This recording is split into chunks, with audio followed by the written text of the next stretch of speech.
Hello my dear students, कैसे आप सब लोग? बढ़िया। देखिए, नरेशन के जो क्वेश्चंस है वो लगातार मैं पढ़ा रहा हूँ क्योंकि एसएससी सीएचएसएल में पूछे जाते हैं, एमटीएस में भी पूछे। कम से कम दो क्वेश्चन, ज्यादा से ज्यादा वो तीन भी पूछ सकता है, लेकिन कम से कम दो तो रहना ही रहना है। और दो जो शब्द निकल रहा है कि कम से कम दो, सुनने में लगता है कम से कम दो है, क्या होगा क्या नहीं होगा। बेटा, अगर 100 क्वेश्चन है ना, तो 100 क्वेश्चन जो चार भागों में बटे हुए हैं, मैथ के लिए, रीजनिंग के लिए, जीएस के लिए और इंग्लिश के लिए, तो 25-25 क्वेश्चन जो भी बटते हैं ना, उसमें से एक एक क्वेश्चन अपने लिए इंपॉर्टेंट है। अगर सही लगा तो हमारे मार्क्स को बढ़ाएगा, और अगर गलत कर दिया तो हमारे मार्क्स को काट भी ले जाएगा। ये मत देखना कि दो क्वेश्चन है, दो का क्या होगा। दो से मिलकर ही क्वेश्चंस बनते हैं। धीरे धीरे हर टॉपिक से एक एक दो दो, एक एक टॉपिक से आता ही आता है। और जब इस तरीके के क्वेश्चन हमको मिलते हैं, उसके भले ही नंबर ऑफ क्वेश्चंस कम हो, इससे कोई दिक्कत नहीं है। ऐसा आपको कभी नहीं मिलेगा कि आपको पूरे के पूरे एग्जाम में नरेशन ही दे दे, पूरे के पूरे एग्जाम में आपको पैसे बॉयज दे दे, ऐसा तो होता नहीं है। तो नंबर ऑफ क्वेश्चंस जो देखे जाते हैं वो इंपॉर्टेंट होते हैं। ठीक है। और जब सबसे ज्यादा जब देखा जाता है कि आप मेरिट में फंसते हो, तो मेरिट में आपको पता है पॉइंट पॉइंट के बाद जो मार्क्स मिलते हैं। ठीक है, पॉइंट के बाद 1 मिला, .2 है, .3 है, .4 है, .5 है, .6 है। इसका भी बहुत इंपॉर्टेंट होता है। अब आप समझ सकते हैं कि अगर मेरिट में आपका नाम आ रहा है, सिलेक्शन में आपका नाम आ रहा है, तो पॉइंट का कितना बड़ा फर्क होता है। जब मेरिट में पॉइंट का इतना फर्क होता है, तो आप सोचिए कि आपको जो मार्क्स मिलते हैं, यानी मैंने आपसे कहा कि कम से कम दो क्वेश्चन, ज्यादा से ज्यादा तीन क्वेश्चन। कम से कम दो क्वेश्चन होंगे तो कितने नंबर के हो गए? 4 के। और तीन होंगे तो कितने के हो गए? 6 के। तो यहाँ तो आपको 4 और 6 प्योर मार्क्स मिल रहे हैं। अगर आपके दोनों सही है तो प्योर 4 मार्क्स मिलेंगे, और अगर आपके तीनों सही है तो प्योर आपके 6 मार्क्स मिलेंगे। तो कहाँ मार्क्स का होना, मतलब कहाँ 4 नंबर का होना, कहाँ 6 नंबर का होना, और कहाँ इनके आगे केवल पॉइंट लग जाना, बहुत अंतर आ जाता है, बहुत। जब आपका सिलेक्शन होता है ना, तो पॉइंटों में अपन पीछे चले जाते हैं, और पॉइंटों में अपन आगे भी आ जाते हैं। तो कोई भी क्वेश्चन को, किसी भी तरीके को आप ये मत सोचना कि कम है। ठीक है, बहरहाल अपन अपने नरेशन पर आते हैं। नरेशन जैसे टॉपिक जो होता है ना, इसमें सबसे इंपॉर्टेंट होता है कि आप इसमें कीवर्ड्स पकड़ो। क्या पकड़ना? कीवर्ड्स। जब आप इस तरीके के क्वेश्चंस में कीवर्ड्स पकड़ोगे, तो 100 में से बेटा 70% आप ये मान के चलना कि आपका काम हेल्पिंग वर्ब से हो जाएगा। 70%, 70% आप ये मानकर चलिएगा कि आपका जो काम है वो हेल्पिंग वर्ब से हो जाएगा। अब बचा कितना बेटा आपके पास? 30%। तो 30% अपन देखते हैं अदर पर। 70% आपका हेल्पिंग वर्ब में काम हो जाता है। ठीक। जब भी आप डायरेक्ट सेंटेंस लेते हो, क्या लिखते हो? डायरेक्ट। अब डायरेक्ट नहीं, मैंने यहां पर कहा कि नरेशन। ठीक है, ये मैंने कहा नरेशन। जब भी आप नरेशन लिखते हो तो इसके दो भाग होते हैं। एक होता है बेटा डायरेक्ट, और एक होता है इनडायरेक्ट। एग्जाम में एक्चुअली अपन को जो ऑप्शन होते हैं उनमें से करना होता है, तो आपको बनाना तो है नहीं, तो इतना ज्यादा दिमाग लगाने की जरूरत नहीं। डायरेक्ट और इनडायरेक्ट। डायरेक्ट में कोई भी टेंस अगर प्रेजेंट है, तो इनडायरेक्ट में हमेशा याद रखना बेटा पास्ट ले जाते हैं। हमेशा अपन किस में ले जाते हैं? पास्ट ले जाएंगे। हमेशा ही अपन किस में रखेंगे? पास्ट में। अगर यहाँ इज एम आर है, तो इज एम आर का क्या होगा बेटा? वॉज और वर होगा। ठीक है। इसके अलावा मान लो कि यहाँ वर्ब की फर्स्ट फॉर्म प्लस एस है, यस है, तो यहाँ वर्ब की सेकंड फॉर्म। अगर यहाँ पर हैज और हैव है, तो यहाँ पर क्या होगा बेटा? हैड। अगर यहाँ पर बिल है, तो इसका किस में जाएगा बेटा? वुड में। यानी प्रेजेंट का क्या होता है? पास्ट होता है। और 70% जो हमारी हेल्प है ना, वो हेल्पिंग वर्ब कर देगी। अब 70% हमारे क्वेश्चन जो है हेल्पिंग वर्ब पे ही आंसर आ जाता है, और 30% जो बचा हुआ है वो थोड़ा अपन को मेहनत लगाना भी पड़ जाती है, जब कभी आपको सेम क्वेश्चन मिल जाए। और एक चीज और ध्यान रखना, नरेशन टॉपिक बहुत अच्छा है, पर इसमें जो सबसे बड़ी बुराई है ना, वो केवल इतनी सी है, और वो भी ऐसा नहीं है कि उसको सीख नहीं सकते। सीख सकते हैं। मैं कैसे सीख गया? तो सीख सकते हो। सबसे बड़ी बुराई केवल इतनी सी है कि नरेशन में अगर एक सेंटेंस दिया और एक सेंटेंस में अगर 10 जगह चेंजेस होना है तो वो 10 जगह भी चेंजेस होता है। अगर आपने 10 में से 9 जगह चेंज कर दिया और एक जगह चेंजेस नहीं कर पाए तो आप ये मानकर चलना वो नरेशन सेंटेंस गलत है। तो कारण क्या होता है कि जब 10 जगह चेंज होता है तो हमें 10 जगह का ध्यान रखना पड़ता है, और एक सेंटेंस के लिए पूरे 10 जगह में क्या क्या चेंजेस होगा क्या क्या नहीं होगा उतना दिमाग में बसा लेना थोड़ा एक डिफिकल्ट टास्क हो जाता है। लेकिन इतना भी नहीं कि यार वो इंसान से बड़ा हो गया, सीखते तो अपने ही है। मशीन भी हमने ही मशीन भी हम ही बनाते हैं और उसे ऑपरेट भी हम ही करते हैं, चाहे कितनी भी बड़ी बनी हो चाहे कितनी भी छोटी क्यों ना हो। तो ऑपरेट भी हम करते हैं, उसको जनरेट भी हम करते हैं। तो हमसे बढ़कर कुछ भी नहीं है। ठीक है। तो वेरऑल नरेशन पर हमेशा ध्यान देना कि 70% जो आपका आंसर है वो हेल्पिंग वर्ब दे देंगे। सबसे पहले अपन ने सेंटेंस पढ़ा, you said to me comma inverted comma C is my sister. अब इस सेंटेंस में आप देखोगे हेल्पिंग वर्ब क्या है, is am are. Is am are का बेटा पास्ट क्या होगा, वॉज और वर। आप इसका वॉज वर्ड ढूंढ लो, आपको जहां वॉज वर्ड मिले वो आपका आंसर हो जाएगा। पहले वाले में वॉज और इसमें क्या आ गया इज, तो हटा दो। अब अपने पास कितने हैं, तीन है। अब तीन में अब मैंने कहा ना 70% हमारा काम हो जाएगा। अब अपन आगे दिमाग लगाओ कि यार तीन में वॉज मिल गया, अब अंतर कहाँ आएगा। ठीक है। तो यहाँ सेड टू का क्या हो जाएगा बेटा, टोल्ड। आप देखो सेड, ये सेड हट गया आंसर सेकंड वाला। फोर्थ वाला इज की वजह से हट गया, और ये दोनों जो फर्स्ट वाले और थर्ड वाला है वो सेड की वजह से हट गया, आंसर आ गया। पूरे सेंटेंस को हमने कहीं पर भी किसी भी तरीके से कवर करने की जरूरत नहीं की। हमने देखा कि पहले कौन सा ऑप्शन हट गया और फिर हमने देखा कि ये वाला ऑप्शन बचा हुआ है, उसका आंसर दे दिया हमने। ठीक है। तो आंसर कौन सा हो जाएगा, सेकंड वाला।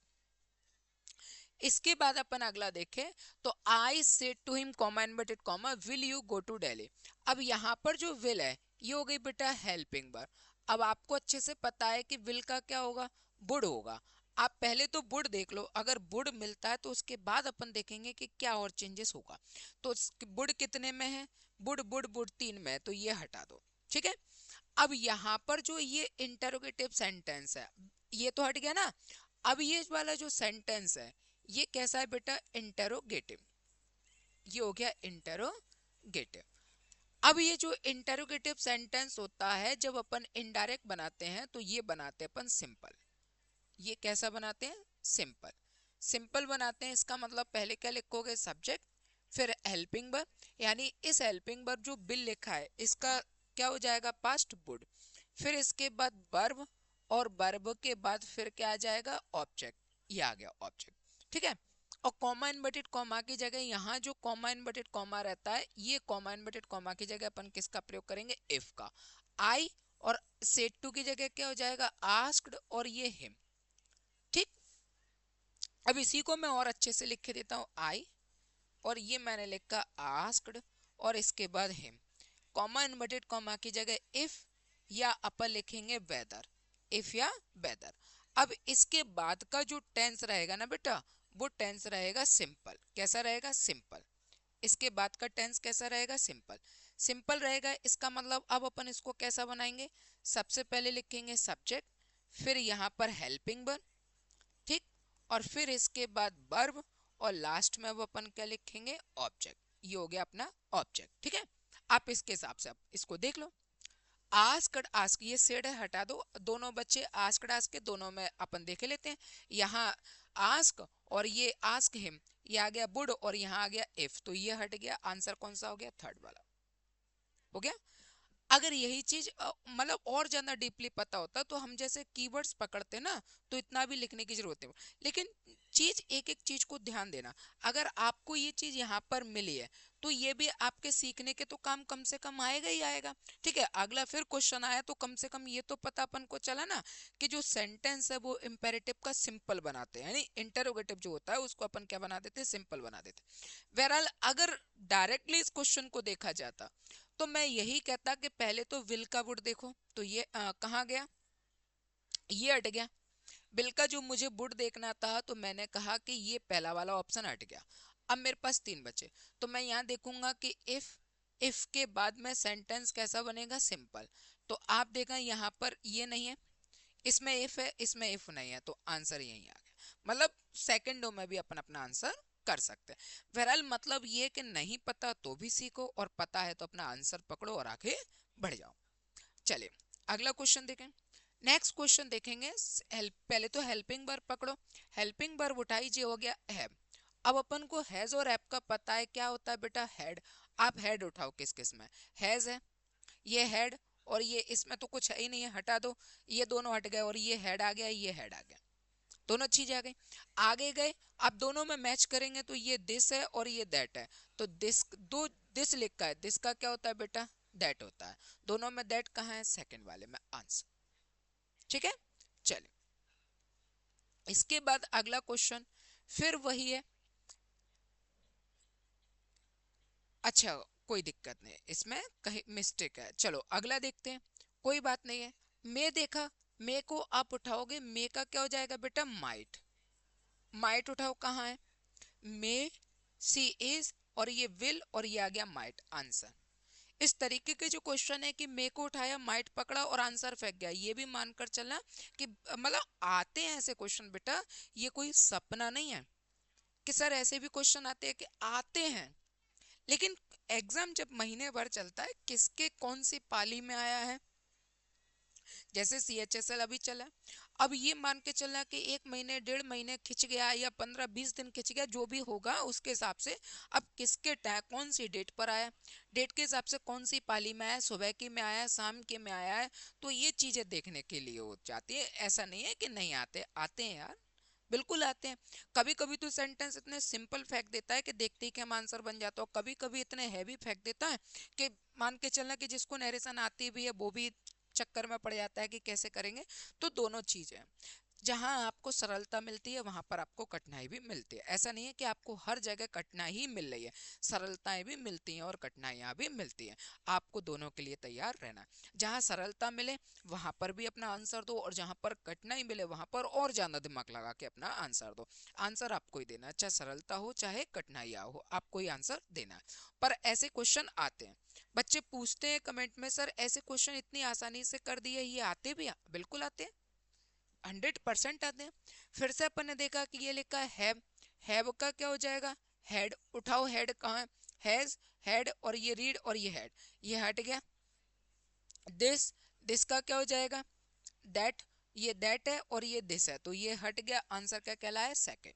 ठीक है, चलिए इसके बाद अगला क्वेश्चन लिखा हुआ, I said to her, comma inverted comma, I will have written a letter. कुछ नहीं, बस विल हैव को सबसे पहले ये ढूंढो कि वुड हैव कहाँ है। विल हैव का क्या हो, ढूंढो बेटा, वुड हैव। आप सबसे पहले वुड हैव निकालो, वुड हैव कहाँ है, will have, would have, will have, और ये वुड हैव, ये हट गया। अब सेकंड में और फोर्थ में वुड हैव बचा हुआ है। अब दोनों को मैच कर लो, यहाँ पर सी दे रहा है और यहाँ पर क्या दे रहा है बेटा, आई दे रहा है, तो दोनों में अंतर है। अब रिपोर्टिंग वर्ब में सब्जेक्ट आई है ना, यहाँ पर रिपोर्टेड स्पीच में सब्जेक्ट क्या, आई। तो आई को अपन आई से चेंज करेंगे, क्योंकि आई और वी, सब्जेक्ट जो आई और वी होता है वो रिपोर्टिंग वर्ब के सब्जेक्ट से चेंज होता है। सब्जेक्ट कौन है, आई, तो आई से चेंज होगा, क्या लाके देगा, आई। तो दोनों में आई कहाँ है, फोर्थ वाले में, आंसर क्या हो गया, फोर्थ वाला।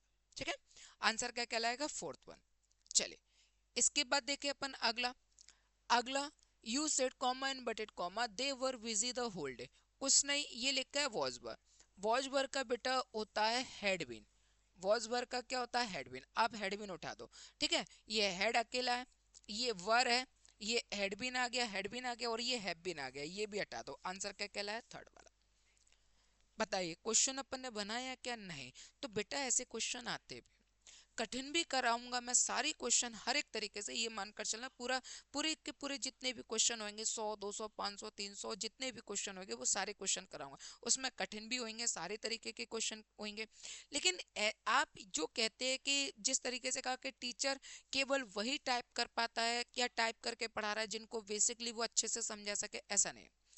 अगर एक क्वेश्चन में 15 मिनट लग गए, तो क्या आप उस चीज को पूरे तरीके से समझने के लिए तैयार होते हो, नहीं। आपको लगता है यार वीडियो को डबल पे क्लिक कर दो और आगे बढ़ाओ, देखो और हटाओ, तो आप खुद उस चीज को नहीं देखना चाहते हो। या तो आप पर्टिकुलर पढ़ रहे होते हो तो आप पढ़ोगे उस व्यक्ति से, लेकिन जब आप YouTube पर वीडियो देखते हो तो आपको भी लगता है कम से कम समय में ज्यादा से ज्यादा मटेरियल मिल जाए, तो टीचर इस तरीके की चीजों को आगे बताता चला जाता है, क्योंकि आपको भी अच्छे से समझ में आ जाए और टीचर भी इजिली समझा सकता है। लेकिन ऐसा नहीं है कि क्वेश्चन नहीं आते, ये क्वेश्चन भी एग्जाम में आते हैं, बिल्कुल आते हैं। ठीक है, सरल भी आते हैं तो कठिन भी आते हैं। देखिए अगला क्वेश्चन, इसके बाद अगला क्वेश्चन फिर से अपन ने देखा कि विल उठाया, और विल को अपन क्या देखेंगे, सबसे पहले तो देखो बेटा बुड कहाँ लिखा है, बुड, ये हट गया, विल आ गया। अब इसके बाद यहाँ पर टुमारो को देख लो, टुमारो का होता है द नेक्स्ट डे। ठीक है, टुमारो का क्या होता है बेटा, नेक्स्ट डे। आप नेक्स्ट डे उठाकर देखो कहाँ दिया हुआ है, नेक्स्ट डे तो चारों में दिया हुआ है, अब क्या करोगे, तो अब दिक्कत आ गई। चलो कोई बात नहीं, मैंने आपको बताया था कि इस तरीके के सेंटेंस में सबसे पहले होता है आई आस्क्ड, और ये अपन ने लिखा हिम। सिंगल सिंगल वो क्या कहते हैं, इंटरोगेटिव है, यानी सिंपल इंटरोगेटिव है, तो इसमें आता है अपन इफ या वेदर। ठीक है, एक होता है डब्ल्यू एच वर्ड वाला और एक होता है सिर्फ हेल्पिंग वर्ब वाला, तो कॉमा इन्वर्टेड कॉमा की जगह इफ या वेदर। अब इसके बाद जो टेंस बनेगा ये तो हट गया। ठीक है, अब इसके बाद जो यहाँ टेंस बनेगा, ये टेंस बनेगा बेटा सिंपल। ये टेंस कैसा बनेगा, सिंपल। अब ये जो सेंटेंस सिंपल बनेगा ना, इसके लिए सबसे पहले अपन क्या लिखेंगे, सब्जेक्ट। फिर यहाँ पर बिल है ना, तो बिल का क्या आ जाएगा बेटा, वुड। और वुड के बाद फिर लिखेंगे हेल्पिंग वर्ब तो हो गई वुड, फिर लिखेंगे वर्ब, और वर्ब के बाद आ जाएगा ऑब्जेक्ट। ठीक है, और ये लास्ट में full stop, comma inverted comma नहीं आएगा, इसको मैच कर लो बस। यहाँ तक तो सब में ask him, ask him, whether whether whether, और ये आई ही और यू। अब फंस गया, अब यहाँ का सब्जेक्ट क्या है, यू। अब ये जो सब्जेक्ट है ना यू, यू को अपन चेंज करते हैं रिपोर्टिंग वर्ब के ऑब्जेक्ट से, ऑब्जेक्ट क्या है यहाँ पर, हिम। ठीक है, और आई क्या है, सब्जेक्ट, तो सॉरी यू क्या है, सब्जेक्ट, यू को अगर अपन हिम से चेंज करेंगे तो हिम का जो सब्जेक्ट होगा वो आ जाएगा ही। ठीक है, ये क्या हो जाएगा, ही। जैसे मैंने यहाँ पर उठा लिया यू, अब यू अपने लिए क्या है, सब्जेक्ट।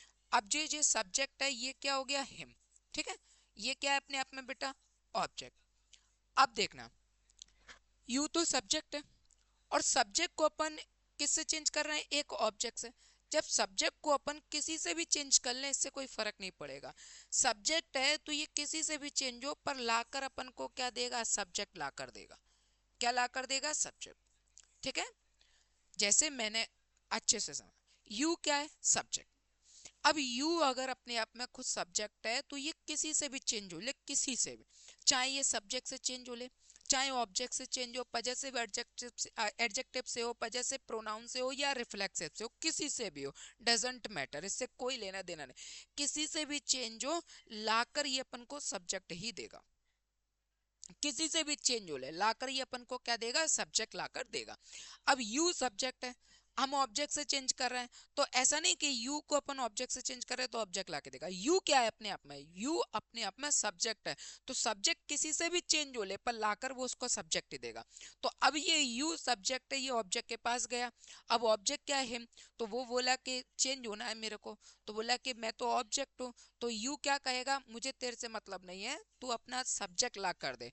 तो हिम क्या कहेगा, भाई मेरे से नहीं, मेरे सब्जेक्ट के पास जा, सब्जेक्ट क्या है, ही।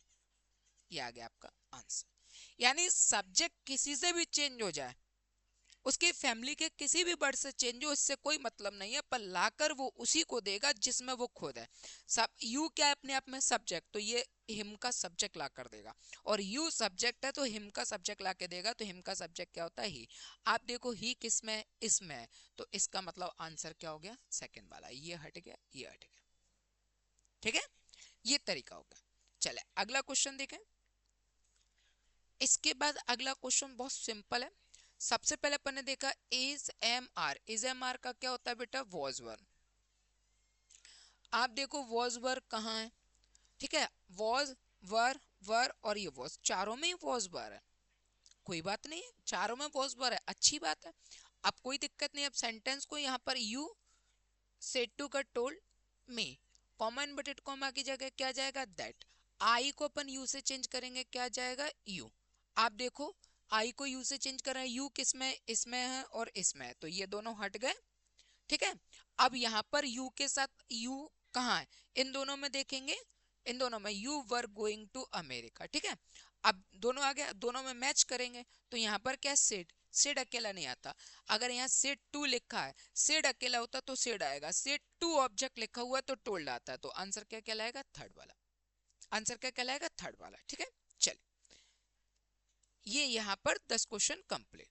अब जो भी बच्चे 2026 के लिए तैयारी करना चाहते हैं, 2026 के लिए कोई भी बच्चा जो तैयारी करना चाहता है, ठीक है, जो कि हिंदी मीडियम से है, जिसको इंग्लिश परेशान करते हैं और इंग्लिश समझ में नहीं आती है, तो वो यहाँ 2026 की तैयारी करना चाहता है बिल्कुल हिंदी मीडियम से,